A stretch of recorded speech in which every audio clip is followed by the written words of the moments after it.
Hello friends, today we will discuss about Ampere's circuital law in physics class 12th. It is just equivalent to Biot-Savart law. Similarly, in electrostatics, Gauss law and Coulomb's law both are equivalent as same as Biot-Savart law and Ampere's circuital law. Both are equivalents in physical quantities. We see that XY is an infinite current carrying conductor. इसके अंदर current I flow हो रही है.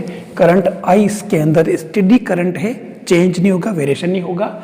और हम क्या करते हैं कि इसके टू एंड फ्रो सब तरफ एक लूप कंसिडर करते हैं जिसकी रेडियस r है और उसके किसी एक स्मॉल सेगमेंट dl को हम कंसिडर करें. यहाँ पर क्या है कि इसकी जो मैग्नेटिक फील्ड की जो डायरेक्शन होगी वो किसी भी पॉइंट पर टेंजेंशियल होगी. तो अब यहाँ पर क्या है कि इस लूप के अंदर जो मैग्नेटिक फील्ड या करंट का जो इफेक्ट होगा हम उसके बेस पे एम्पियर्स सर्किटल लॉ को स्टेट करते हैं. Amperes circuital law states that the line integral of the magnetic field B around any closed circuit is equal to mu0 times the total current I passing through this closed circuit. It means line integral of B dot dl equal to mu0 I, where mu0 is the permittivity of free space. And now we take proof of this law for a straight current carrying conductor. हमने अभी एक XY जो है straight current carrying conductor ले रखा है.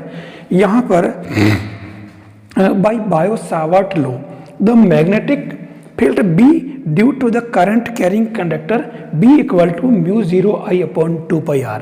यानी ये पहले हमने डिराइव कर रखा है Biot-Savart लॉ से कि एक जो इनफाइनाइट करंट कैरिंग कंडक्टर होता है उसके अंदर उस करंट I के कारण जो मैग्नेटिक फील्ड B होता है वो B equal to mu0 I upon 2 pi r होता है. अब हम क्या करते हैं, as shown in figure the field B is along the circumference of the circle of radius r. यहाँ B की जो डायरेक्शन है वो इसके सर्कमफेरेंस के अलग होगी यानी कि टेंजेंशियल होगी. तो उस केस में आप देखें B और dl दोनों ही पैरेलल है सेम डायरेक्शन में, तो इनके बीच में थीटा 0 है. तो ये B dot D L equal to B D l cos 0 यानी कि बी डी एल कोस 0 की value 1. Now hence the line integral. अब यहाँ एक वर्ड आ रहा बार बार, line integral. Line integral it means general integral जो होता है वो किसी एरिया को फाइंड करने को डिनोट करता है. पूरे एरिया को जो स्वीप किया जाता है वो इंटीग्रेशन है, जनरल इंटीग्रेशन.